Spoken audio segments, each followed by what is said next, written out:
Naughty's your man? Over Redman? Tretch over Redman. Yeah. Yep.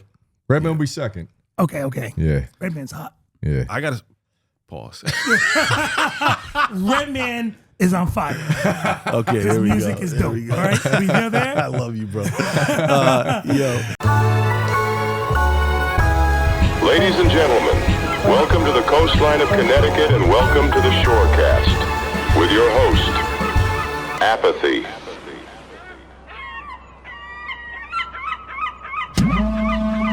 Ladies and gentlemen, my name is Apathy. This is my co-host, Al Mayo, and welcome back to the Shorecast. Today, we have a very dope guest, my friend, my coach, my mentor, Jay Farrugia is in the building. What's up, brother? Yes, What's cracking? My man, thanks for having me. What's up? I say this too, that he's my coach because he is in the process of starting with me. Otherwise, I would probably look a lot slimmer and crazier right now. You know what I'm saying? You ready to go on this journey now? I'm ready to go on this journey. This is a journey of accountability that I'm opening up with the people too. Oh yeah. Because I'm saying this, I might have to do something like lift up my shirt and show my stomach to the crowd. I'm not going to do that, by the way.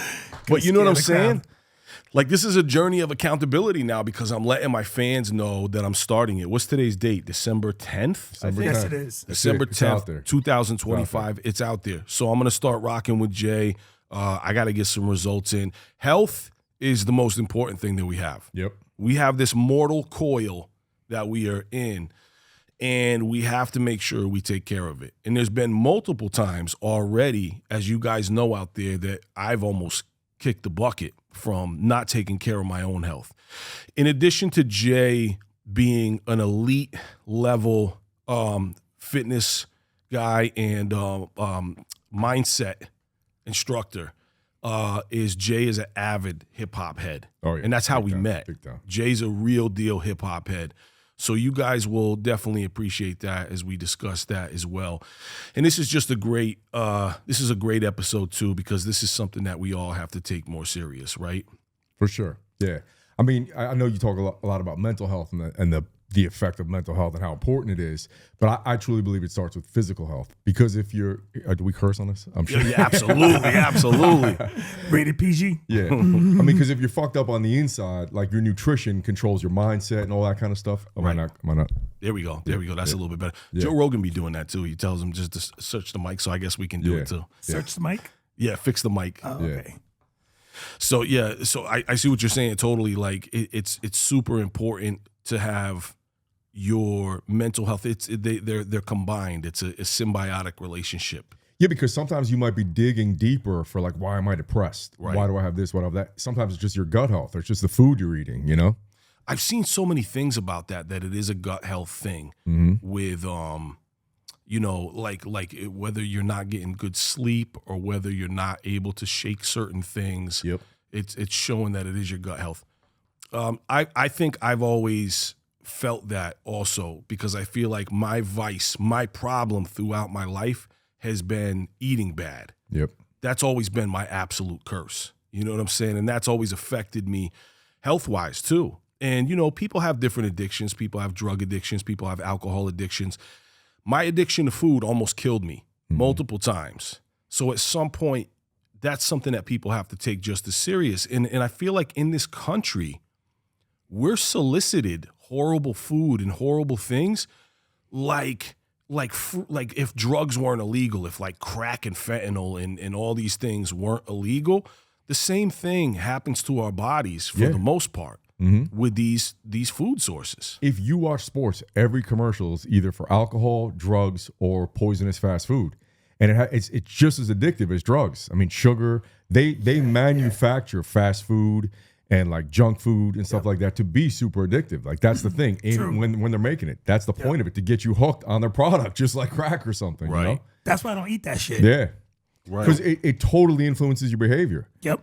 People who clean up their diet, they'll be like, wow, I don't have the same depression anymore. My focus is better. My energy's better. My moods are better. It's like, I found for me that the best route that I've taken was cutting most sugar off. Yep. Not all, but most of it. You know what I'm saying? And it keeps you healthier. Because like you said, sugar is the killer. Yeah. Sugar's my number one addiction and my number one vice. It was never any other wild shit.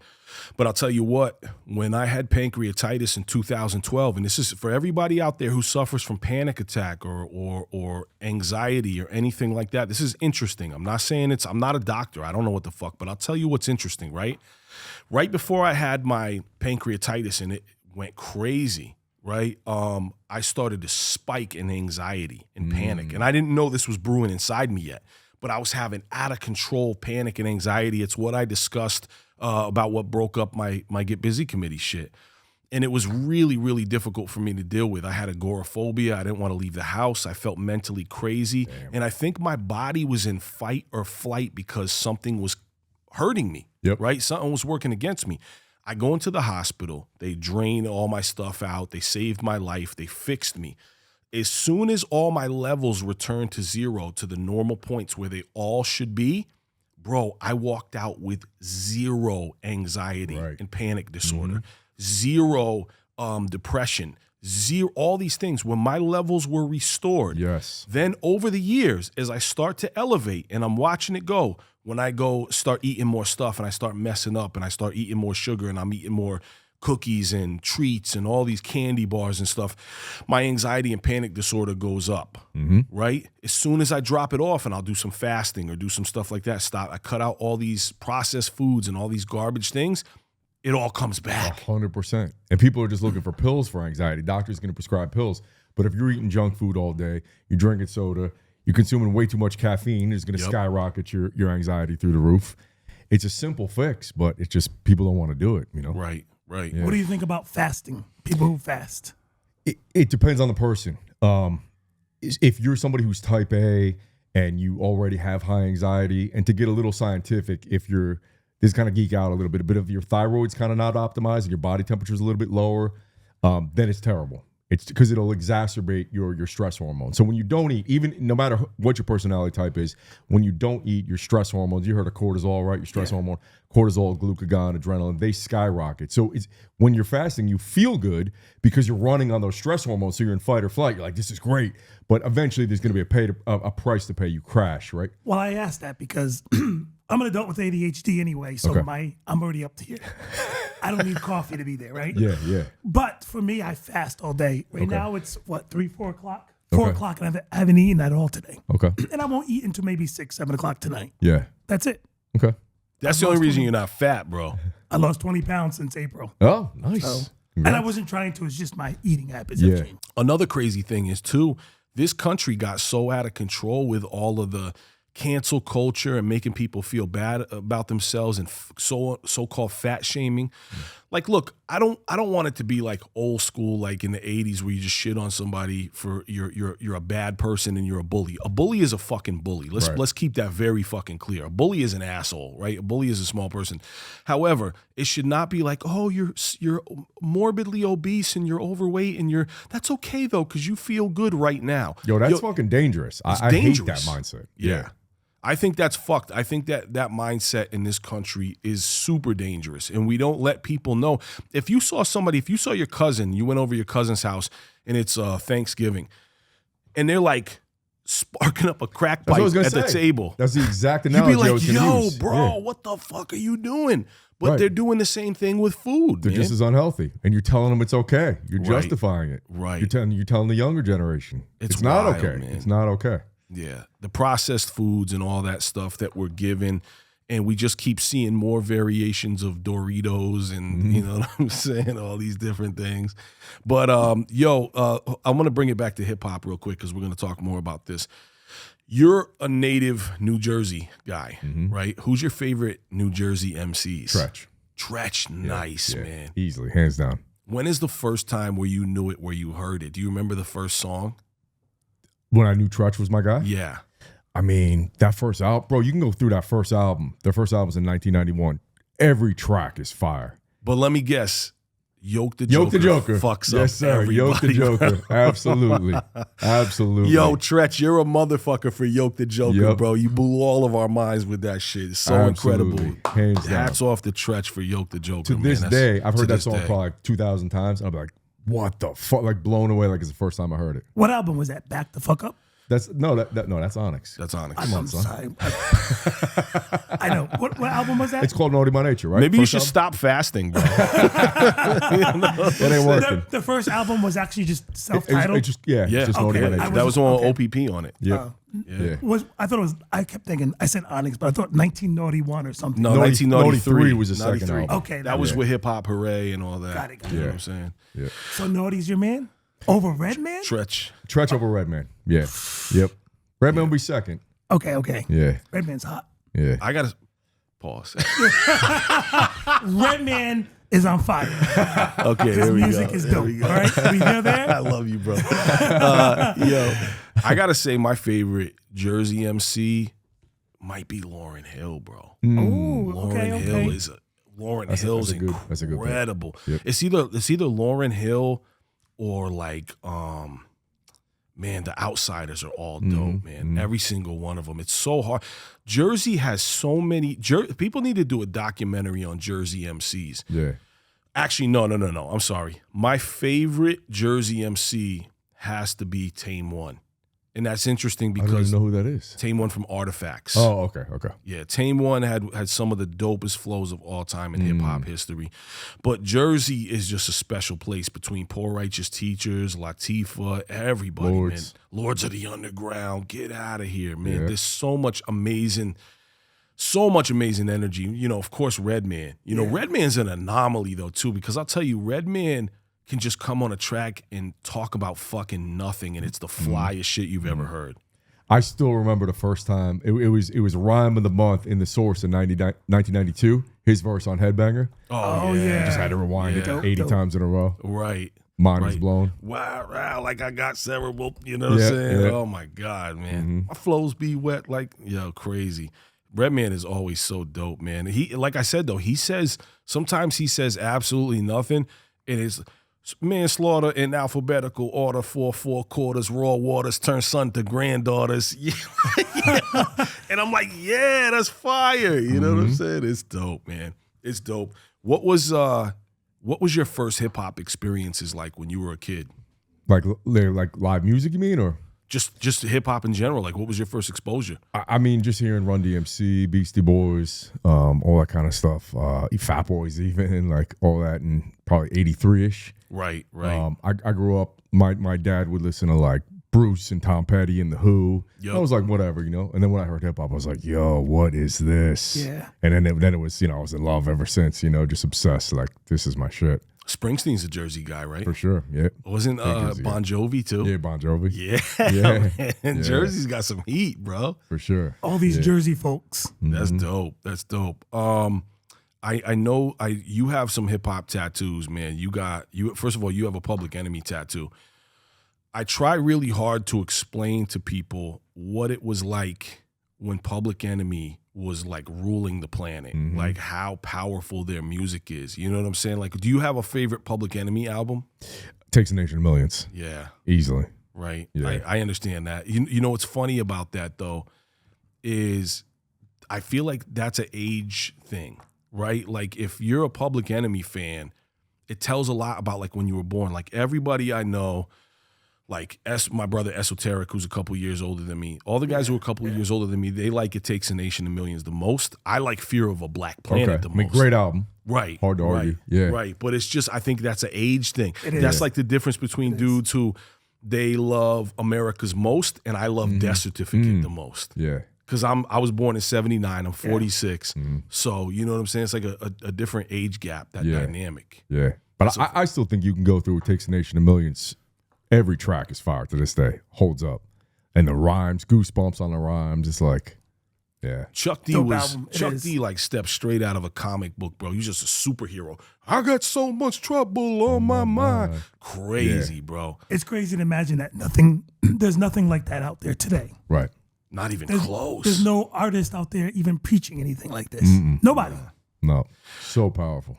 So when you were younger, were you on the same fitness journey that you are now? Is when let's say your teens. Like, were you like an athletic guy in school? Like, what were you doing at that point? So I was a chubby kid, not the most You were a athletic. chubby kid? Yes. Yeah, for sure. And then I grew a foot in high school. So when I went into high school, I was like 5 foot, graduated 6 foot, same height I am now. And I started training around like 19, I was like 12, 13. My cousin Christine was dating a pro wrestler, but he wasn't in WWE, WWF at the time. It was like a amateur thing, you know, not amateur, but like a whatever. And so he was down the street from me. And so I was like, well, because I was obsessed with wrestling my whole life, you know, so he got me into training. And, but basically I didn't know what I was doing. So I graduated high school, same height I am now, weighed 147 pounds, and was kind of bullied a lot and just like a fucking weak, dorky kind of kid, insecure. But then it just became my obsession when I was in college and went to school. And that's when, sophomore year of college, I got tuberculosis. Did I ever tell you that? No, I did not know that. Damn. Yeah. So I went to Towson State. That's when I told you the story about G. Roberson. Yep. Yeah. So I was at Towson State, and we didn't hang out with any white kids there. It was just me and White Chris. We're the only two white kid friends, you know. And then I went to Arizona State, and then unbeknownst to me, I was on the African American Studies floor, so I didn't have any white friends there either. Right. And then one of the kids from Africa had tuberculosis. I got tuberculosis. Damn. It's fucking crazy, bro. So I was home for Christmas break in the gym, and I'm training. I do like 3 reps, and I'm wheezing. I can't breathe. And a few days passed. I kept going to the gym, and I'm like, I'm gonna die. So I go to the doctor. He's like, yo, you got to go to he calls. He's like, we got a guy coming in to a heart and lung specialist. I get there. They're like, you got to go to the hospital. We got to perform emergency surgery. Damn. He's like, I had to go right to the hospital. They drained, it looked like a bottle of scotch out of my lungs. And they go, if you waited till tomorrow, you would have drowned. Your lungs would have filled up. You would have drowned. Holy shit. So it's crazy. I had to be home on bed rest for 6 months, but that's when I started my career. That whole time, I'm just sitting home. So I ordered every certification, every VHS tape you could watch, and I'm just sitting there. And that was how my career started. That summer, I started training people, and then things kind of just took off from there. So it was my obsession through like the end of high school and college and the beginning of college, just because I hated being so skinny. Like that was the pro wrestling influence. Was like, one day I want to be a larger than life superhero like those guys. Here I'm this like fat kid and skinny fat So you kid, went you know. chubby to skinny to working out. Yeah, exactly. Yeah. All right. See, I feel like sometimes that's the story. Like there's somebody who the catalyst for them making that change was that they were fat, they were out of shape, they were fucked up in the game. Yeah. And then they made that change and they went really hard. I feel like that's a good driving force. You know what I'm saying? Yeah. That's something that's gonna. That's why I think that mentality of you're okay as you are is not good. It's not healthy. Like Right. everyone should be getting better, striving to get better, striving to improve, striving to be healthier. So yeah, I was fat and weak, so I wanted to be like a pro wrestler. And then when I heard Run DMC, like I heard DMC say, I'm the king of rock, or Special Ed say, I'm the magnificent, or fucking LL say, I'll take a muscle-bound man, put his face in the sand. I'm like, yo, how do I have that level of confidence? Right. So that was my whole life's goal, is how do I be jacked and how do I be confident? And it took me fucking like 40 years to figure it out. You know? Do you feel like hip hop was a big motivator in Oh, that my sense, God. right? Like Yes. that energy, like the 100%. LL Cool J, I'm bad. You know what I'm 100%. saying? Yeah. So when you first started working out, you started going in and everything. You got those records playing. Oh, nonstop. You know what I'm saying? To this day, every morning I have a mix. It's called Dominate. I play that every morning just to reprogram my brain to not default to being the insecure dude, to being like, yo, I'm bad, I'm this, I'm that, right? Yeah. Every day. Like you gotta do it like brushing your teeth, you know? What else you got on your gym list? You got any metal or any rock? Nah, or, it's all hip hop. all hip hop? Yeah. That's dope. Yeah, that's dope. I'm not gonna lie, I got some heavy metal and some rock and some shit. So when I ran my gym, I did, to appeal to the other guys. Right. But for my own personal shit, it's all, yeah. That's dope, man. I like up tempo shit too. Like, you know what I'm saying? I want like faster records, like Public Enemy, Brother's Gonna Work It Out. Oh, or, you Brother's know, Gonna Work It Out, such a good song. yeah, all these records that are hype and all. I like working out to like Dreamweaver or something. Dreamweaver or something. Dreamweaver. Yeah, it just gives me that motivation. You know what I'm saying? Word. No doubt, no question. No, I don't I'm deny that. No way. Hip hop all day long. Yeah. Though. Same here. I like Annie Up, bro. Annie Up. Oh, is the Annie Up's the best workout song Annie Up's ever. the go to war. That's getting ready to go to 100%. war. You know what I'm Yes. saying? I can't listen to rock and roll and heavy metal. I can't. I'll walk No. out. No, I can't. Bothers Yeah. me. It annoys the shit out of me. I'm the same. I don't want to hear Guns N' Roses. None of that bullshit. Yeah. None Well, of it's it. got to be the right record for me. It can't just be any record. But smells like Hip-hop Teen works. Spirit. Yeah, none of that's gonna work. I do like, and I'm not just saying this because he's here, We the poisonous boys in the hood. Like when that verse hits so hard. We the poisonous boys in the hood, poised to deploy and destroy alien barbarians That's raging on hard roids. as fuck. Yeah, man. Yeah, those Army of the Pharaohs days were really special because I think the thing that drove us, we all wanted to kill each other on the records. You know what I'm saying? We all wanted to have the best verse and to show off to people the most. You know what I mean? So like it was just all Army of the Pharaohs records are big competitions. It's all sparring. Yeah. You know, it's a big sparring event. Sure, It's a big, as it should be. Did you see the video we did for Terror Storm? It was the wrestling one. Oh no, I gotta see it. Holy shit. During the break, when we take a quick Okay. break, I'm going to show it to you. All right. Yeah, but that's a crazy thing. We did it, and it's in one of those lower, I forget which one it is. It was one of the smaller, more independent wrestling things, but they still had a big facility that we shot in. Okay. I'll text Paz. Paz would know better than I would what that. He knew of that, the Wrestling Federation. Growing up in the 80s, which, first of all, we had the most magical era. Him and I talk about this all the time, right? For toys, for all forms of entertainment, music, everything that we had was elite. You were a huge wrestling fan. Even when you were a chunkier kid, you were. We all were, right? No matter what. So you were a wrestling fan, and this was the glory days. This was like the early 80s, correct? Yeah. Who was your guy at that point? Man, so many. I mean, I love the British Bulldogs. Yeah, I loved man. Ricky Steamboat. I was a Hulk fan for a while, and then it wasn't cool to like Hulk anymore once you got a little bit older, you know? Clearly. Yeah, right. Who else? Those are really my main guys. Randy Savage, Piper. I'll tell you what. First of all, wait, I want to get into all those guys.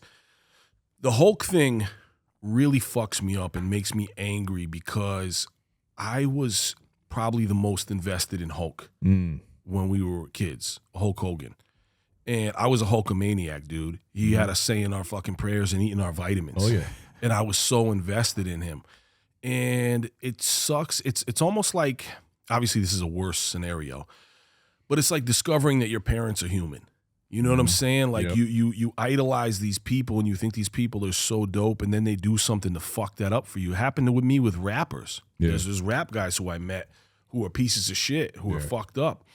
And that same thing happened with Hulk, with him saying wild shit. And that bums me out. I have the Hulk Hogan toy up there, the action figure, and not because it represents what Hulk did and what he said, but because it represents my childhood. And I remember the memories of opening up that package during Christmas time and what that meant to me and how I felt as a little Hulkamaniac. You know what I mean? And I think that's the thing that fucks me up about people who soil their legacy. Yeah, for sure. It's always a bummer. I try to, I think, separate the art from the human. That's hard though. What's that? It's hard to separate the art. It is, but like if we look at art historically, 100 years before we were born, nobody knew what that guy was like behind closed doors, right? Like now we have exposure to everything, so we know what everybody's like. But like, you know, there's probably movies from the 80s with the stars of it that we're like, yo, I love that movie, and they find out, fuck, that guy's whatever. But it's like, you still love that movie. I agree with you, like it represents something. The human being, Terry Bollea, is a totally different person, you know? Yeah. But what they made, man, you know, that's the tough part. I think that if we historically could uncover all the skeletons in the closet of everybody, we probably wouldn't like 85% That's what I'm saying. everything That's we've true. ever liked. You know what I mean? True. Yeah. Like there's so many people, but I know people will like whenever there's a scandal or something negative comes out, people want to jump on and attack everybody. I try not to do that because I'm like, I'm far from perfect. Like you just said, Right. like, there's skeletons in everyone's closet, you know? So I try not to judge. It's But like, when Hulk said what he said, yeah, he was being recorded by somebody he was having sex with. yeah, totally. So it wasn't like he was like having an interview and he just started ranting. Yeah. It was after he had sex with this woman Right. and he starts talking his true feelings and Yep. they come out. Yep. And he You said know, what he said. He meant it. there's so many times where, you know, things have been fucked up. Like watching all these wrestling documentaries, you start to learn how all of these guys, a lot of these dudes were just nuts, man. Like Ultimate Warrior, me learning about. I'm happy that I learned about it as I'm an adult and not finding some of this shit out when you're a kid. Yeah. You know what I mean? But seeing all these guys, and I don't know enough about Macho Man. I wish I knew more about him. I think Roddy Piper was one of my favorites, even when he was the heel, even when he was a villain. Yeah. I didn't care. I liked him so much, you know. I liked not liking him. You know what I mean by that? And it was such a dope thing. And even when Andre the Giant was a villain at points, you know what I mean? And that was just a magical time. But the 80s, I believed those fucking guys. And wrestling was so special at that point. And I know a lot of people continued on and they maintained fans. But for me personally, I was a 80s kid. And my grandfather was the dopest dude, man. My grandfather used to get me really hyped up, and he would bring me to wrestling at local little wrestling events, you know what I'm saying? And like he was just really charismatic and outgoing. Probably the reason why I talk to people and I'm charismatic and outgoing is because my grandfather. Okay. Like he got that in me. We would stop somewhere and he became friends with everybody. You know, the shit that me and you do all the time. All the time. Yeah, we walk out of a gas station and we got a new best friend. You know what I'm saying? And so my grandfather was like that. And I remember we went to this one wrestling event. We had the tickets for it and everything, and it was at this school called Kramer Middle School in Willimantic, Connecticut. And he was hyping me up that he was going to jump in the ring with the dude. He's like, I'm going to go do it. And I'm like, no. I'm pulling his arm. I'm like, no, don't go. He's like, I'm going to get in there. That guy's a bum. And he's getting into his act. Yeah. But that's how he was. But the wrestling used to get me hyped up like that, seeing all these. And I remember that I used to watch that with him in the living room, seeing George the Animal Steel and the Road Warriors. What the fuck was cooler than the Road Warriors, man? Nothing. You have a relationship. You know one of the Road Warriors. I do. Well, not anymore. They're both gone. They passed, yeah, right? Yeah, for sure. But yeah, I showed him before. I have Road Warrior Animals number in my phone. Yeah, damn. Yeah, it's wild. How was he? Nice guy. Very nice guy. Very good dude. Yep. That's almost disappointing to hear. Like I want to hear him as a savage barbarian from the Mad Max lands. You know what I'm saying? Well, I have a position that's not too popular, but I don't like wrestling. Okay. I don't. I never liked it. Once I realized it was fake, when I was like 7 years old, it was done. See, but that's looking at it wrong. Like we know movies are fake.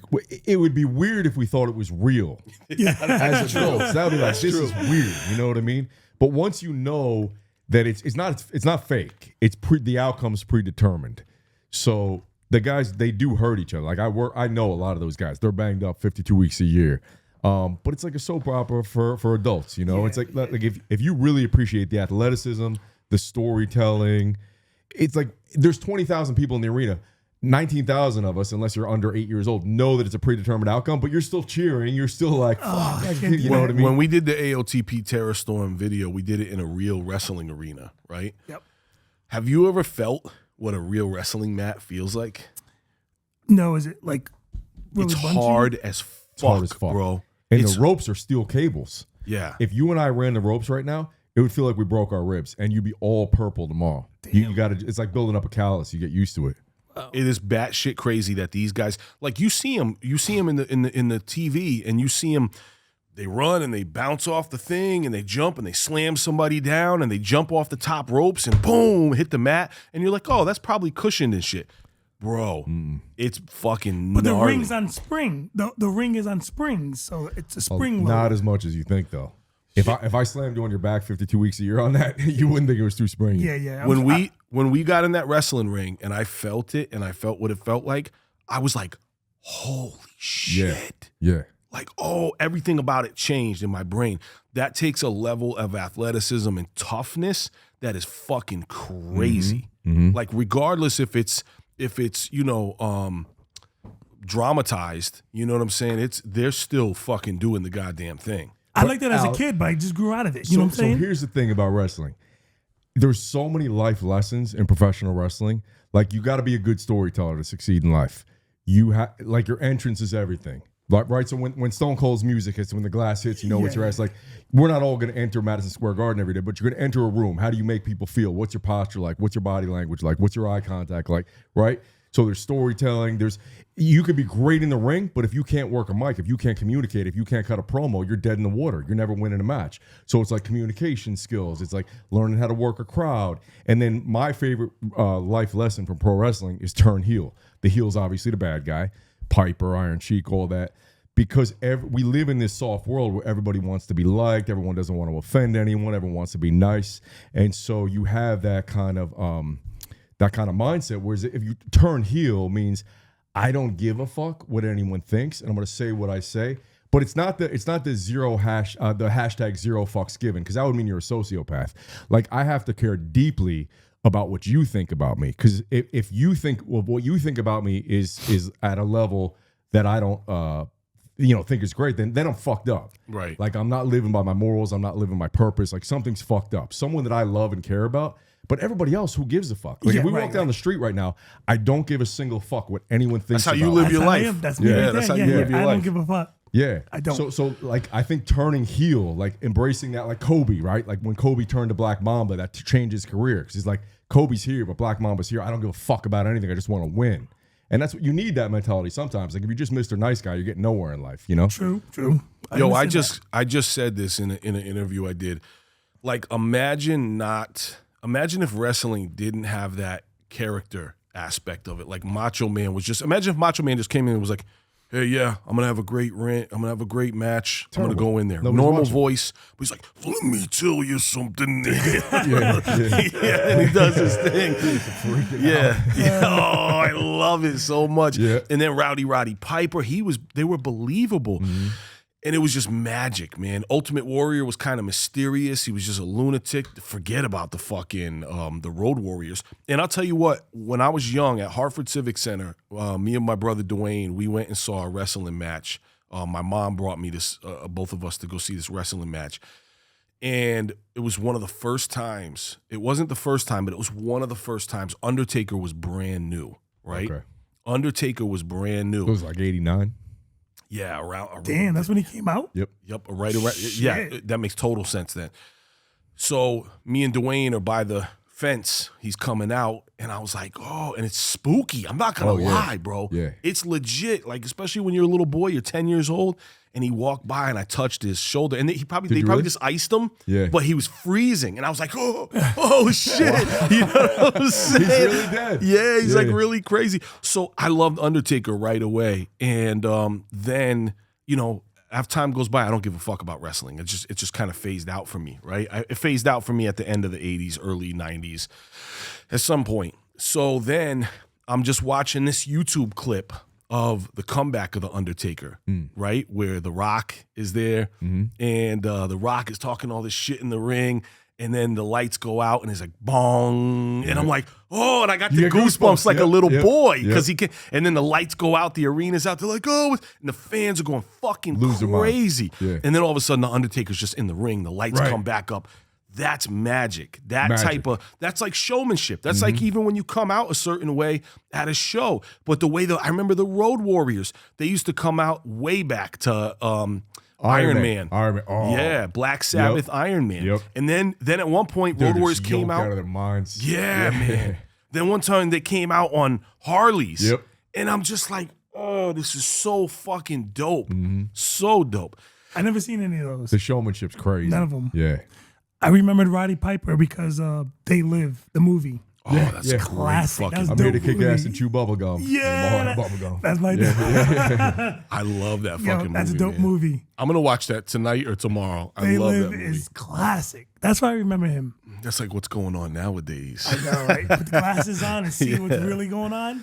Yo, so who are some of the famous guys that you've met? WWE guys. Oh, you name it. Everybody. Basically everybody.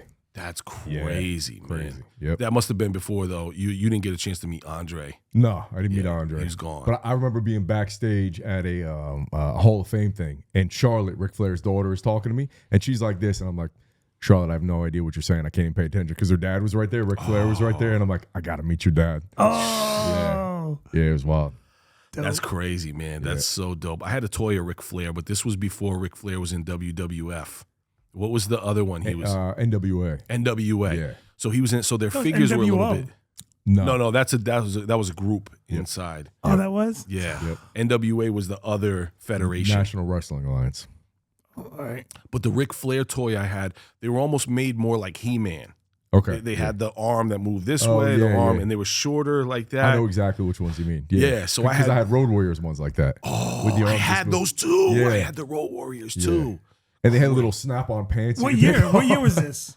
Like 85, 80s. Yeah, 80. Yeah. I don't remember those. I remember these ones. I'll show you on. Those are the LJN, the rubber ones that don't move. Yeah. If you guys remember those were dope. I don't know why we liked those though. They didn't move. There was no articulation. Yeah. They just stood there like this or like this. Right. You know what I'm saying? Yeah.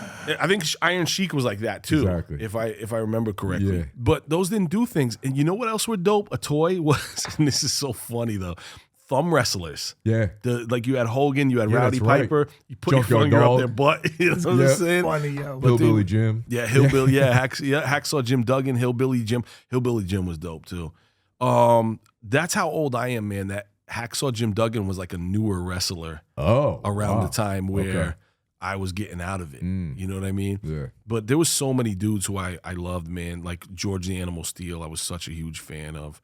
But wrestling painted a certain kind of magic that especially little boys. I'm sure there's girls who were into it too, but little boy energy was really, really, really built around that. And it was a lot of fun, man. And then I remember, do you remember the cartoon? Hulk Hogan's Rockin' Wrestlers? Every Saturday morning. You don't remember that? No. I'll show you on YouTube, man. Damn, that's a cartoon? Yeah, Hulk Hogan No would pull idea. up with was like Bigfoot, you know what I mean? Like a Bigfoot monster truck.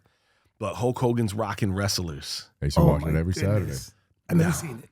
They had the world on fire with everything back in the day. Like Vince McMahon is genius. Genius. He's One of the genius and smartest- gangster yeah. and just all of the above, man. Weird looking too. Best marketing minds in history. You think he's weird looking? Yo, I just seen a photo Well, of him a couple now, days ago. now he looks He's crazy. old. He He's looks older. crazy as now. fuck. Yeah, he's older. What do you want? How old is he? 80 He's something? like 80, yeah. Yeah. What the fuck? His head is pushed back, yo. Yeah. He's I funny don't know. looking. I was at WWE headquarters yesterday, and some of the stories about Vince were hilarious. Oh shit. Yeah. That's I can see crazy. he looks wild out, man. Yeah. And you know his wife's a crazy bitch too, so you know it's just a crazy ass family. By the way, this guy has to work at the WWE, so you ain't gonna work with that crazy chick, do you? She's the education department leader. So anyway, you know what pissed me off was this genuinely pissed me off when the WWF had to change to the WWE because first of all, remember that. fuck you, World Wildlife Federation. Yeah. Fuck you guys. Exactly. What? World Wildlife Foundation. Fuck you and the horse you rode in on. You guys could have changed your name and you would have been fucking fine. It wouldn't have mattered. WWF was everybody's thing that they loved and were in love with.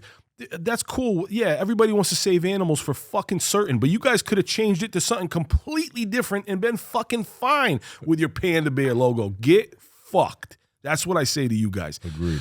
Destroyed something stupid over no. Plus, the other thing tee, there was never any confusion. It's not like, what the fuck? I'm here at a wildlife. I thought this was gonna be wrestling. There was never any confusion. Never. Nobody got it twisted over that. Nope. I loved the what you call it when WrestleMania, when Hulk Hogan slammed Andre the Giant, choke slammed him, right? That was the biggest shit ever. No, he actually picked him up and body slammed him because nobody had ever slammed him before. Right, and Andre told him to do it. Yeah. But the story, bro, that was some of the greatest storytelling I've ever heard. When Hogan on the documentary was recounting it, and he's telling how Andre was mean. He would bully motherfuckers. Yep. He's probably an angry guy because he had health issues, all these things. Probably bitter, never really comfortable. You know what I'm saying? Always was in pain, super pain. And he's out there with Hogan, and he was fucking him up. And Hogan didn't really know where it was gonna go. And Andre was like, "Do it now, slam me." He like told him in his ear. Yeah. And the way he told it, bro. And then when you It's a watch great it, story, yeah. you're like, "Oh man, fucking monumental." Because Hulk, I do didn't remember know that though. Hulk was supposed to win the match, but they're literally in the ring at the Silverdome in Detroit in front of 93,000 people, and Hulk's like, "I didn't know if Andre was going to let me pin him." That's like the part of the story that's so mind blowing. Right. Yeah. And that was that at the time was the biggest crowd ever. Yeah. Has anyone I ever don't think they've exceeded that. No. It that's was 93,000 people in the Silverdome. Damn. Yeah. Do you you work for WWE? I don't work for them. I work with them. So, do you also collect toys and collect action figures I like this used shit? to have all the guys. You did? You had all these toys and shit? I think my mom sold them all in a garage sale. Jay's mom ripped his heart out of his chest and stomped it on the floor with. She brought it to the Goodwill. She's like, "You don't need these." She sold his Technique turntables too. Yep. Damn, For like she's foul. $100 or something. She's Yeah. foul. Oh my God, Damn. I would have lost my mind, man. And then, but I think that's everyone's story though. But do you collect to this day now? Do you No. collect anything? Toys? Not hip really. hop? No. My thing to this day is I used to collect everything. I used to have 100 pair of sneakers and all this stuff. Like my dream scenario is to have everything I own in a bag that I could just pack and be gone. Lifestyle changes. Yeah. Right. Yeah. Minimalism. That's what I'm struggling with. 100% on minimalism. That's priority changes with age. Yeah. That's one thing that fucks me up now, man. Like even when we're talking about mental health, like I had a rough childhood, right? To a certain degree. I didn't get everything I wanted. I had some cool shit. My parents did get me some cool shit, right? But now that I'm at this age, if you look around the studio, everything is a fucking testament to, trying to heal that little boy in me. You know what I'm saying? Like I got rare starter jackets over there. Although from back in that day, I got the G.I. Joe flag. I got every comic book that I've ever wanted. I've got every action figure I've ever wanted, every hip hop cassette tape. And I think that's mentally unhealthy. You know what I'm saying? It's cool. And it is cool because people view it as collecting. But I feel like I like the idea of like minimalism and letting shit go. I think that's a lot healthier. I think the saying "whatever you own owns you" is true. Like if I was geeking out over all this stuff, and then App was gonna send me something because he knew I was so into it, I'd be like, "Bro, I appreciate it. Don't send it to me. I don't want to own any shit. I want as little shit as possible."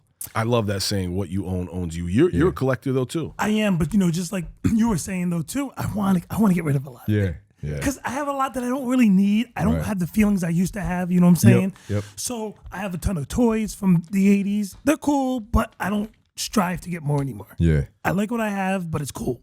Yeah. You know what's the hard part though? Especially for us is we're like, all right, well, let's get rid of the stuff. And then we're like, what do we start with though? And then I'm like looking at something, I'm like, I'll do this after. Yeah. You know what I'm saying? Yeah. And it's difficult. It's difficult to get rid of the shit, man. It is. Even my tape collection. This is that hoarding, shitty, poor kid mentality where my tape collection, I have quadruples, triples, doubles of all these classic albums. I could sell mad shit, but I'm just like, man, but do I need 5 copies of J. Rue the Damager Sunrises in the East cassette? You know what I'm saying? So it's just tough to like figure out where to start that. I also don't have the drive to do all that selling either. It's not fun. It's a pain in the ass, and you get waxed by like eBay and all those things Not right fun. there. Not at all. Yeah, you gotta get someone to do it for you. That's right. Yeah. That's right. What do you think about, back to the wrestlers? Did I cut you off? No, go ahead. What do you think about with all those wrestler guys? Moving forward, do wrestlers? I obviously there's been evolution with paying attention to their health and their mental health and all these things. Who was the one dude? And I feel disrespect even having to ask, but I just don't remember. Who was the guy who offed himself in his Chris Benoit. Chris Benoit. Do you think a lot of that could have been from the head injuries, similar to how NFL? 100%. Yeah. I think a lot of that was from all those concussions. Do you think there's more monitoring of that nowadays? Oh, there is for sure. Yeah, because back in the days, like it was like you got a concussion, you didn't even tell Vince or the office because then you'd be off TV, and that was the last thing you wanted. So you just sucked it up. You're like, I'm just fucking going out again, get another concussion, And now we know enough with concussion protocols about how that fucks you up long term and affects your behavior and your thinking and all that. So now it's pretty serious. Like now it's taken very serious. All the guys, like back in the days, Piper and Flair and those guys, they're just drinking a bottle of scotch every night. They're doing pain pills. They're ripping lines. They're doing 4 matches a week. They're on 200 flights a year, but just destroying their bodies and eating shitty food. Now all the guys treat themselves like really well. Are they still low paid too? Because I always read that they were real low paid. Nope. No. Nah. Even the lowest guy on the roster is still going to make $2 200-300 grand, and then the top guys are making $4 million to $10 million, something like that. That's good. Yeah. So is there a fight to get your star, to ascend your star? Do you know what that process is like? Because I'd imagine it's got to be like being a music artist. Yep. You want to get your shit out more. You want to have some type of hook. You want to have some type of thing where that separates you and differentiates you. What's that process look like? Is there anybody who is a success story of they started out modest and then they just kind of ripped it? And Yeah, it's very much like music, more so than it is like sports or the NFL or something. Because then the best wide receiver is going to be the best wide receiver, right? Right. But you could be the best rapper, you could be the best wrestler, and there's politics to it. It depends on like, does the office like you? So it's like, as a wrestler, you have three things: you got to be good in the ring, you got to be good on the mic, and you just have to have like an intangible, like your look or whatever. And if you could score 10 across the board there, if you're a 30, most likely you're going to succeed and win titles and stuff like that. If you have one of those you're lacking in, that's going to be a challenge for you. And then sometimes, again, just like if the office doesn't like you for whatever reason, personally you don't click, that's why so much behind the scenes communication is super important. Like I'll talk to some of my guys like, yo, I'm going to go have a talk with creative about this and this. I'm like, yo, say this to him, compliment him first on this, make him think it was his idea, right? Because they want that. Like they want you to be a product of the machine. Damn. Versus if you try to get over on your own too much, they're like, I appreciate the effort, but we're responsible for this. So even if you come up with 100% of your own thing, you're DIYing it, you're doing YouTube and shit, and you're getting over, you still got to go say to creative, like, plant the seed that they did it. it's like the record label Exactly. and an A&R, Yep. right? Who would be the most successful wrestler? Is that The Rock, probably? The most successful of all time? Yeah, to make it to where he is today. Yeah, probably. I mean, to kind of cross over, probably The Rock. Yeah, Right. I would say. Stone Cold, probably. Ric Flair says Stone Cold was the GOAT because of what he did for the business at the time. But the thing is, like, most people, we walk down the street, a lot of people aren't going to know who Stone Cold is. Right. Everybody's going to know who Hulk Hogan is, though. Yeah. You know? Who's that guy who does this? Because he's an actor. That's John Cena. He's So- an actor too, so yeah, he's pretty yeah, successful. He's pretty big. Yeah. So he's having his final match of his 23-year career this Saturday. In Damn. 2 days. Yep. Where? It's in D.C., Washington, D.C. Cena's a big hip hop head. Big hip hop head. Yeah. Cena's interacted with Esoteric. Wow. Copyright said that Cena stole some bars from him. Oh, yeah. You know what I'm saying? Is that true? They still copies bars? So Cena's theme song is in my opinion, a legitimately good hip hop song. And at the beginning, it's got an MOP. Yeah. Yeah. Right, it's the sample. Yeah. My people's, I know that, who produced that? Did Jake One produce that or did? I can't remember. I saw 7L like a produce little behind the scenes of the making of that beat. It's pretty Yeah. dope. It's worth watching. I wish I knew who did that. I want to see who did that. Who produced? Let's see if we can find that out. Who produced John Cena's theme music? You could argue that it's one of the best entrance songs in wrestling history. Probably top 5. Like when that hits, It's called The Time Is the Now. roof blows off the place. I always thought it would have been Undertaker's. Nah, I Cena's, was- man. Yeah. Undertaker's for sure. It's up there. When that gong hits, the whole Yeah, place yeah, gets everyone goosebumps. knows. Yeah. Hey, what's his name? Mr. T. Oh, shout out to He was- Trademark too, my homie Trademark. He what did he write it? Oh, that's his cousin. That's Cena's cousin is Trademark. Why the fuck did I not wow. know that? Yeah, it's Trademark is the homie, And so man. who produced it? I think Jake One produced it. Production Okay. was handled by Jake One. It contains a sample of Annie Up by MOP. Yep. Fire. Oh, Crazy. So good. That's a crazy beat, man. Yep. That's a super crazy beat. Wait, what did that just say? October, MOP filed a suit in New York against Sony BMG. The group alleged that Cena and the W stole parts of Annie Up for the theme song. The song's Ooh. unlawfully sampled. That's Oh, crazy. How wow. would they Damn, he How would they not clear the That's MOP crazy. joint? Cena jacked MOPs. Well, they must have eventually paid him because they've been using it for 23 They dropped years. the lawsuit 2 months later. They must have got paid. I wonder why. Maybe they I got don't paid. know. Maybe they got paid. Hmm. I love MOP so much, Yeah. man. They're probably one of the most consistent groups of all time in hip hop. Yeah. Shout out to Billy and Fame, man. Those guys are they're still so lyrically sharp too. good. They just released a song with Eric Sermon, too. Right. That's really good. And then they got another new one, New York Kings or something like that. Yeah, So yeah. it's fucking really good. Yeah, man, those guys. Mashup. Posse. There's not a minute where they slowed down or stopped. Hmm. You know, they've just always been incredible. Yeah, the Mash Out Posse. Mm-hmm. That was my intro. Mash Out Posse, rugged, never smooth. And fucking P. Oh my God, man. Yeah. Classic. Yeah. I love MOP. Yeah, the wrestling thing is crazy though, man. Did you get into the Griselda movement where they sampled all they sampled shit tons of wrestling? Yeah, they do. And then recently, did you see WWE issued them like a cease and desist or something? Oh no, I didn't see that. Something happened. They got pissed. They got pissed that they sent them. But how can you Something. sample somebody's shit and then get a cease and desist? Yeah, I don't know. Like, I don't know. that's the risk you run, bro. Yeah. That's the risk you run. I've been hit with a couple cease and desists, and I'm just like, ew, well, got caught with my hand in the cookie jar. Yeah. You know, that's what it is.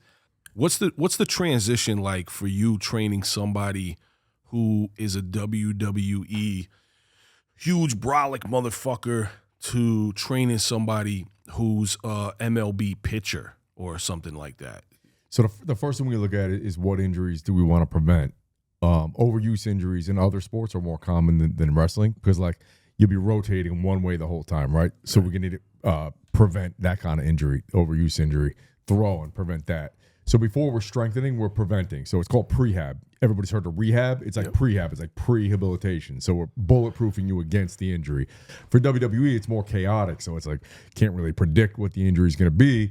We just want you to be able to move freely without pain, to be able to cut, to change direction. And then some of the stuff's just freak injuries, you know? So we're just kind of bulletproofing joints, do the best we can, mitigate the risks. And then really that transfers over into how I train you guys, you know, or anyone our age is like, we want to move well. We want to be pain-free as much as possible. We still want to be strong. And muscle is the organ of longevity. So the more muscle you have, the better and more gracefully you're going to age. So, and you just get to bulletproof your body against falling when you get older, you know, all that kind of stuff. Right, getting that lifeline around your neck. Like, I'm falling and I can't get exactly. up. Yeah, Remember those fucking- I remember those damn commercials. Funny thing Classic. is, we're closer to the age of that shit Right. now. I know we are. Yeah, You we know what are. I mean? We're almost to that point. Need Yeah. a motherfucking Whitaker chairlift. You know what I'm saying? Yeah, that's dope, man. Do you also, being that you work so closely with these guys, and you know you're a mindset coach as well, do you talk to these guys about their career, or is that something they have management in place for, or that's 100%. Yep. you build with them Yeah. about that? Everybody who comes to me for just like sets, reps, macros, and stuff like that, it's a short-lived relationship. But if you come to me and we develop a relationship and I'm doing more mindset stuff, more personal development stuff, like I'll have those guys with me for 5-10 years. And if I look at it now, I'm more intentional about it. But it's like any good sports movie. It's like the Mr. Miyagi. It's like the Denzel sports movie or Al Pacino, right? Like a coach is always going to be like X's and O's, plays, whatever. But then it's all this stuff and this stuff, right? Like what's in your head, what's in your heart, what's holding you back. So I develop a really close bond with anyone that I work with. And it's so much more than just what you're doing in the gym and what you're eating. Are these guys insuring their bodies that this is their whole machine? This is their whole source of income? Like literally taking out like insurance plans on the body? Like do they That's a do? great question. Does anybody? I don't think so. No. I mean, the insurance plan is basically me and what we're doing. You know. Because you see, like fucking J-Lo will insure her voice for some shit like that. Yeah. So I wonder if some of these guys, like who are wrestlers or who are rich athletes, if they're taking those steps to do the same thing. I don't know. I mean, I think the steps are like you know James Harrison, Yeah.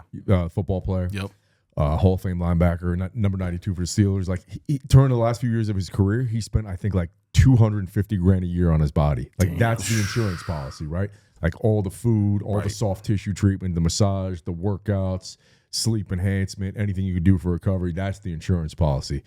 And quite frankly, that most of us, all of us actually, should spend the most amount of money on our bodies. You only get one body, right? Right, You right, want right. to age in the best way possible. You want to feel great as long as possible. Like who wants to get to 70 and can't even move? You want to be 77 and be like Stallone or something, right? Like I know that jacked, strong. from a lot of my friends in high school who were in sports, they were the athletic ones. They're the worst off today. You know what I'm saying? Like they're the ones walking with canes and stuff. Why? Why is it like that?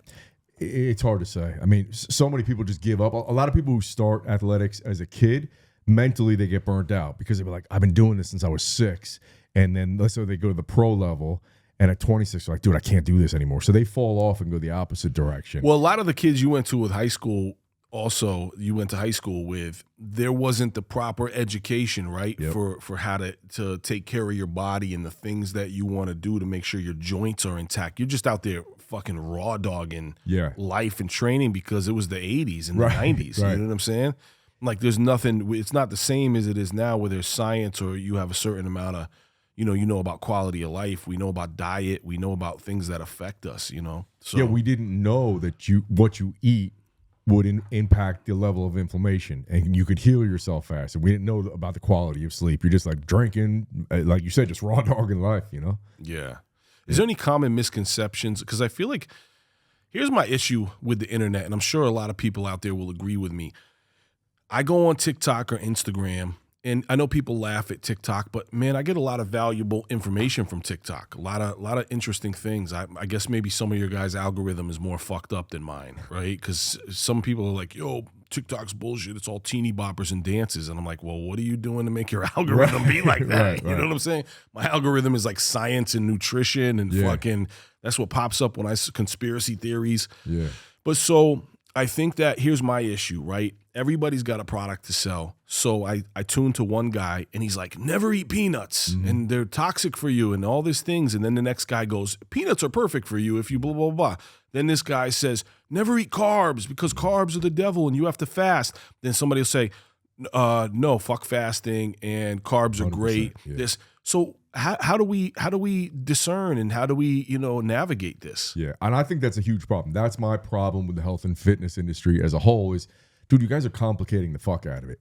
Yeah. Like, nobody's dying from intermittent fasting. No, unless you have an allergy, nobody's dying from peanuts.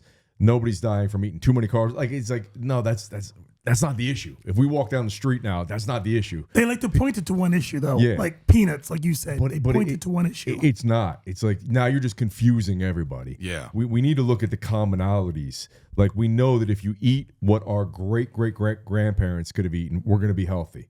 No matter what the ratio is of protein, fats, and carbs. Like, if it's single ingredient, if it's natural, if it doesn't have all kinds of artificial stuff in it, you could eat as much as you want.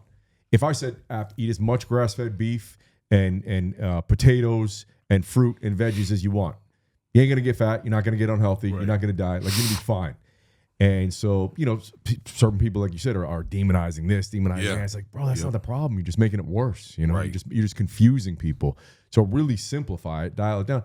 Because most people aren't at the level of a WWE guy where you're going to be 8% body fat. It's like, we just want to get healthier and feel better. So we know that we need to move. We know we need to walk more. Like, walking's the basic form of exercise. There's a lot of research that shows that 7,000 steps a day, all-cause mortality goes down by something like 30%. Wow. When you get to 10,000, it comes down even more. 12,000 significantly. And at 12,000, your sleep significantly improves. And the better you sleep, the more your health is going to be, the healthier you're going to age, everything's going to be. Bro, when I get in 12,000 plus steps a day, there's no fucking question I'm sleeping better. I'm knocking the fuck out, bro. I can barely stay awake. Most of the time I stay up really late, right? Yeah. But if I'm getting in 12,000 steps or more, I'm like struggling to stay awake at like 10. I'm like, like I'm watching something on TV and I'm like, I gotta go to bed. Yeah. It's a wrap for me. One thing that happened was a couple years back, I did intermittent fasting and I totally got rid of all carbs because I just didn't, you and I have had conversations. It was a different thing. And I just was like, all right, I'm going to get rid of all carbs because carbs were my problem, sugars and treats. And so I went really hardcore and deaded it. And especially with the sugars, right? One thing I notice is me getting up in the morning. When I get up now, like I feel creaky. I hobble to the bathroom like an old skeleton. Yep. When I got rid of all those, bro, I was getting up and I felt like a preteen. Like I felt like I was like even before I was a teenager. I felt better than before when I was a teenager. You know what I'm saying? I got up and I felt like I was 11 years old again. I'm like, yo, I felt great. The inflammation was probably gone out of my body. Yep. That's an amazing thing. I think humans need to understand how ill inflammation is too. Mm-hmm. Yeah, so like when I work with people, I really eventually want to get them eating a decent amount of carbs. But at the beginning, low to no carb might be ideal for you. Yeah. And like depends on your personality too, right? Like if you're like, I got to go all in, I got to do something hard, then perfect. Let's cut out all carbs. Right. Having strict guidelines, a lot of times for a lot of people, is way better than if I say eat a little of this, eat a little, and then you're like, dude, I'm off the rails again, you know? It's like we got to go fucking hard on this and don't do this for 30 days. But inflammation, yeah, that's the thing. Like, and you can still eat a decent amount of carbs if you're healthy, if your metabolism is healthy and your insulin sensitivity, you process carbs. But a lot of people, if they're just used to eating fast food, they can't do that. So we need to get out a lot of those junk carbs at the beginning for sure. I get hit up so much because I speak about mental health and I speak about panic attacks and anxieties. I get hit up so much by fans who struggle with this, and I wish I could tell them all, and I am now, I guess. There's so much link to diet. And if I'm not going to say guarantee results for everybody. I can't do that. I don't know what your physiological shit is. But if people eliminated processed shit and sugars and then they actually exercised, I'd be surprised if they didn't have a better result. Like 100%. Right? They're gonna. I don't know what the percentage is, But sugar's in everything, though. You're everything. You're severely going to reduce the amount of panic attacks and the Right. severity of them for sure. That was a big thing with me, man. Once I eliminated that, panic and anxiety went down. I felt really good. You know, I was getting in more protein, drinking a ton of water, exercising like a motherfucker. My joints felt better. But then it's like sometimes you fall off the wagon. And by the way, that's another thing for people too. I fucked up. Like I got super healthy, did all this shit. And here's the thing that sometimes it's tough, man. Like humans have a hard time. It's like we don't stand a chance sometimes. Like, for example, let's say it's a Tuesday, right? I got to go get my car worked on, okay? And so I got to go get a car part. Then I got to go pick up a book that my kid wants at the bookstore. Then I got to go to Best Buy because I got to pick up something for electronics. Then I got to go, wherever, just all these different places. I go to the automotive parts store. I go to the bookstore. And then I go to the Best Buy, right, like the electronics place. And every single one of them has a massive section for candy and sugar and soda and snacks in the front. Like, what the fuck are we doing? You're in an automotive store, and it's not just a few candy bars. Maybe somebody wants to pick up. It's the gambit. You can find everything. Every fucking weird candy you've ever wanted to get is in fucking an automotive store, in a bookstore, in a fucking Best Buy. Everywhere. What the fuck are we doing? It's that shit It's like they crack talk about. cocaine. Yeah, like the sugar mafia. They make so much fucking money. They're making sure they're in our face every day, all day. I firmly believe as a conspiracy theorist that there is definitely a link with the medical industry making as much money as they do and the dietary system and the push of all these sugars and processed foods.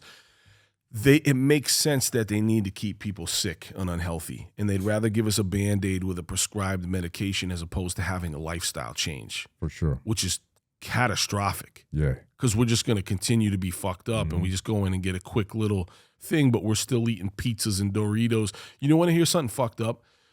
I thought about this last year. I was thinking about, because my uncles are passed away. My uncles had cancer, right? My dad passed away from cancer. My grandmother passed away of cancer, right? All of them had different kinds of cancer. I was thinking, it was last year, Super Bowl. And I was like, man, I really miss Super Bowl parties we had at my dad's family, right? It was so much fun. And I was like, man, I kind of just want to get some shit food.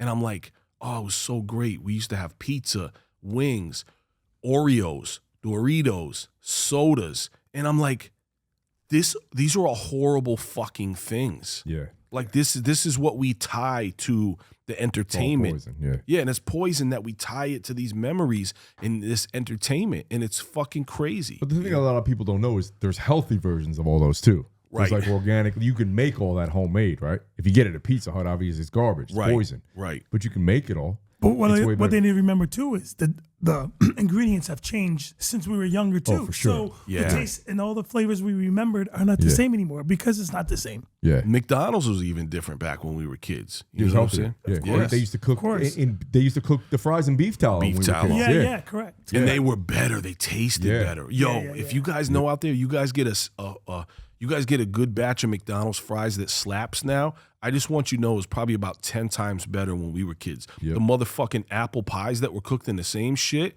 all the apple pies were crusty and crispy in a good way, just banging. Our apple pies were fucking fire, not these like doughy pieces of shit now. McDonald's was bad back in the day, but now it's horrible. Horrible. Yeah. So to your point, I was gonna say there's two things. Like you need to be prepared because you're gonna have temptation everywhere. So like stock your car with beef jerky, with fruit, with nuts. Otherwise the temptation's there. If you're not hungry, you're not gonna eat it. Right. And I always tell people, most of the people I work with that are trying to lose a lot of weight, I have them eating way more than they're used to. But like if I gave you a Big Mac, you'll be starving in 5 minutes. If I give you the equal amount of calories from chicken and a sweet potato and broccoli, you'd be like, bro, I can't even finish this. And then you're full, right? Yeah, right. So you fill up. So you don't feel like you're being, starved or neglected or anything. It's like, I'm eating all day. I eat a lot of tree nuts. So, cashews, Yep. not much peanuts, but almonds, cashews, what else?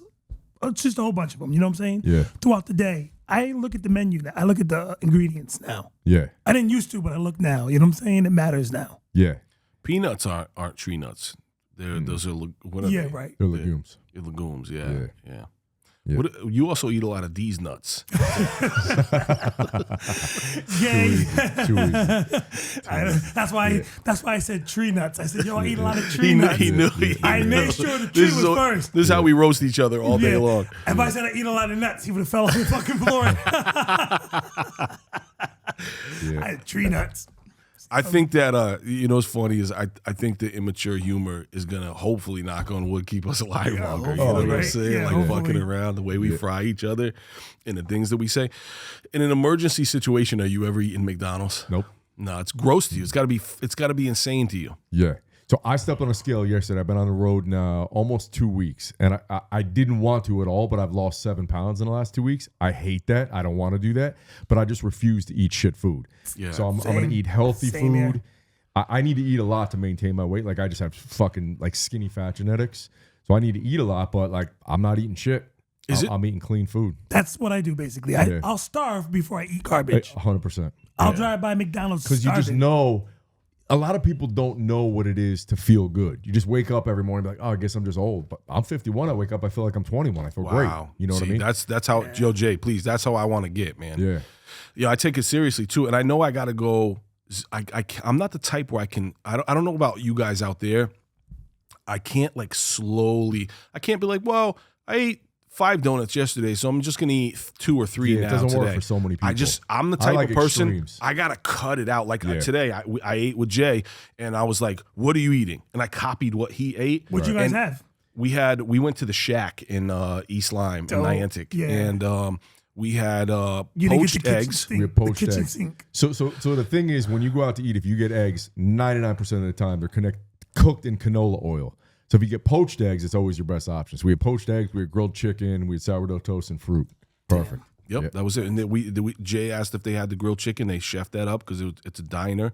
That's one of Al's favorite spots too. That is. But it was good, man. It was banging. I forgot about poached eggs. That's a great option. So good. Yeah, but at this point in our age, I'll tell you what, the last time I was just in the hospital, people saw me post about this. I had something I couldn't really help as an appendix. My appendix ruptured, right? I don't really know what the fuck went on. Probably was because if I was probably in optimal shape, maybe it wouldn't happen. You ever had your appendix rupture? Okay. Nope. So I probably was in fucked up shape somehow, okay?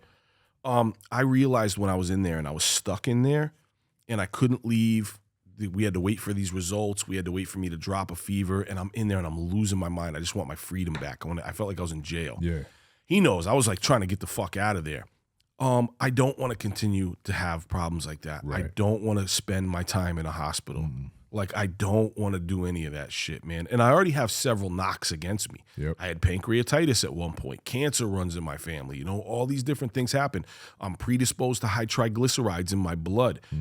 I don't want to keep spending more time in the hospital, and it's not like things are going backwards, you know? And I feel like probably everybody who's listening to me, a lot of you guys are probably in the same age group as us, right? So it's going to get more serious. This is something we got to be far more serious about, man.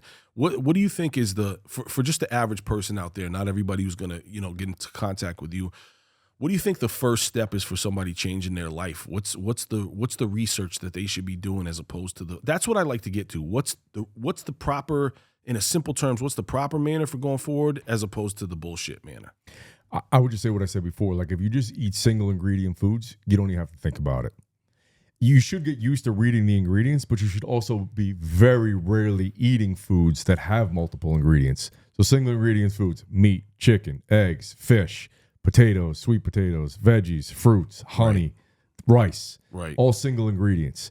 If they have more than 3 or 4 ingredients, especially if it's something you can't pronounce or it's some weird scientific thing, like it's not going to be good for you. Maltoglycerin, dextrose. All that's not going to be good for you. Right. So as much as you can, single ingredients. And then if you're in a rush and you have to eat stuff, you want to make sure it doesn't have canola oil in it.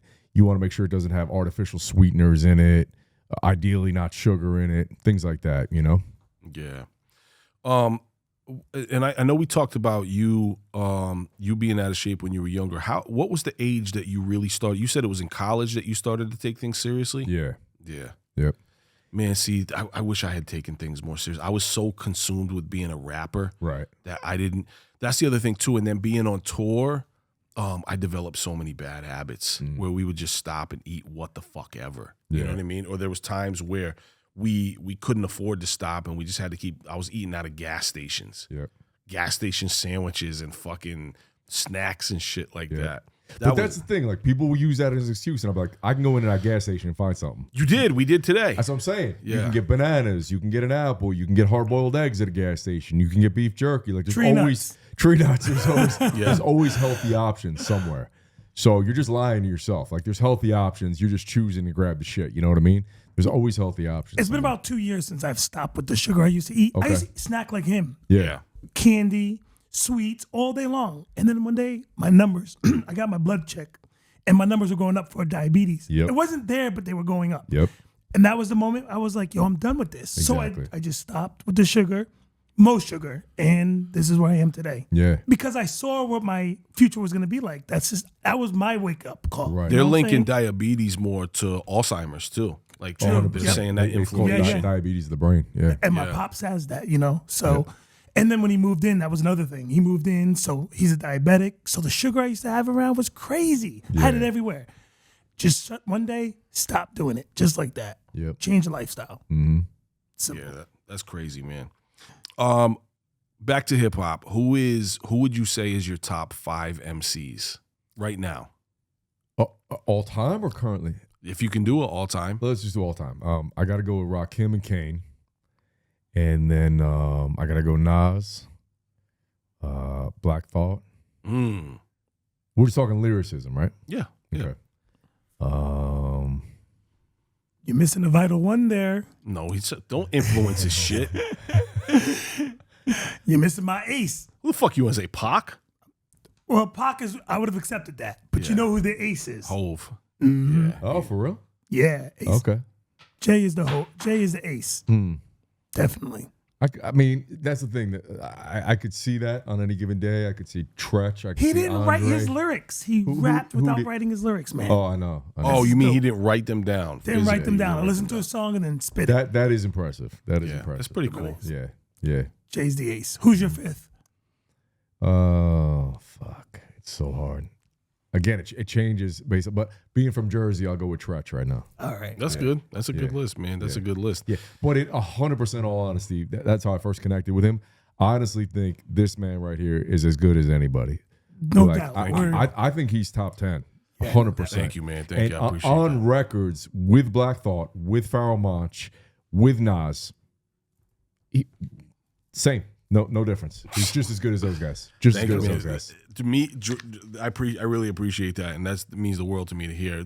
But being on the record with those guys is a panic attack in itself, and that's why I strive to be so fucking nuts. Yeah. Because all I want to do is, all I want to do is be able to keep up with those guys and maybe impress them. Mm-hmm. That's what matters the most to me. Mm-hmm. You know what I'm saying? So, but yo, that's really dope, man. I appreciate all that, man. I appreciate all the knowledge, and I'm gonna tell you, I'll tell the people, I don't care, man. This is a beautiful thing. I have faith. My faith is in Jesus Christ and God, and I prayed. I was like, yo, I don't know where to go from here, man. And I talk to Jesus like I talk to my friends. It's like he knows what's in my head anyway. Okay, if I lose anybody on this, I don't care. But I prayed and I said, something's wrong with my life, and I need help. And you pop back up like it was insane, man. Like, you and I have talked, but we got busy. super busy, but when I did that, you popped up out of nowhere. So that was a blessing. And I'm just blessed to have you helping me out and hanging out. And you came up here and it was just super dope, man. So much love, my brother. Absolutely. We had a dope walk today. We had super fun. What a great day. Yeah, super dope. Mm-hmm. I think, going back to mental health, how we started, I think that's what's missing so much today is just in-person connection. Like, you're not connected doing this. I don't care what anyone thinks. Right. And so for me, that's my thing. Like, if I want to hang out for an hour, I'll drive 4 hours to hang out. If we want to hang out for 14 hours, I'm here. Like, I clear my schedule to build bonds and lifelong friendships, because that's the most important thing. I agree. No, I definitely agree. Yeah. As men, we don't have that as much, but we're tribal creatures. Like, you need that for your mental health. Right. Yep. Yeah, I agree with that. I think that, just so you guys know, we talked a lot about mental health today, in correlation with physical health. Al and I are going to be doing some episodes about mental health, and I think it's important. I think there's a lot of people out there who struggle and who kind of feel alone in that. That makes me sick to my stomach that there's somebody out there feeling alone with that feeling when it's such a common thing and it's such a gnarly thing. You're just trying your best to get through life and do the best that you possibly can. And when you don't have that support network or people who understand, it's crushing, man, because I've been there. I've been to a point where people didn't understand. And, me and this guy bounce that information off each other. I just ran into my neighbor, Maurice. He wants to come on and talk about it, too, because him and I used to talk about it all the time. And I think it's a great thing. And, I know that females suffer from mental health. A lot of people suffer from mental health. But there's definitely a dynamic with men that makes us want to suppress it. You know what I'm saying? Yeah. And feel shame in certain things. And I think that's why it's important for us to have a structure of support for other men. That's not to negate anybody else's experience, but just as men, we definitely tend to suppress it. And I'm sure there are women out there who suppress it for social reasons too. And, I feel for them too. But us as men, there's definitely in society, it's problematic for us to suppress our shit. We feel like we're alone when we have these issues. Exactly. Like, you don't have what I have. You don't have what I have. We all don't have know, the same thing. but we do have all it. have the same thing. So when you deal with things like ADHD or bipolar, you feel alone. And there's no one out there who understands you because you don't know. Most people don't say, "Hey guys, I have ADHD or I have bipolar." No one's going to say that usually, so you don't find people in the same community. You feel defective. You feel defective. The people who have those issues, a lot of the times they feel defective. They don't want to talk about that. I got friends who are probably bipolar and they have severe addiction issues. Yeah. And they keep chasing the same bullshit and getting back into the same spots because they're trying to self-medicate bipolar issues with drugs and alcohol. And they keep winding back up in the same fucking situations. And I care about these people. And it's tough to see that. And I think that there needs to be, even though we have more mental health awareness than ever, we still need more, bro. Mm-hmm. We still need more. I still keep seeing people, suffering and going through. And so many people, when I release songs or when I talk about these things, so many people pop up and they're like, yo, App, it helps me so much. Like, I'm suffering from the same thing. I'm going through it. So it's dope to see people reaching out. My story gives validation to others. Exactly. So when others see that, I have ADHD, but look where I am today. Right. And I don't give a fuck how anyone feels about me. You know what I'm saying? Right. Long as the people, like you said earlier, people who are close to me, I care about what they think. Yep. Outside of that, I don't give a shit. Yeah. Not at all. Yeah. So I'm giving validation to a lot of people out there who are like, I have ADHD, but don't even want to admit it. Mm-hmm. I talk about it now. Last few years. Yeah.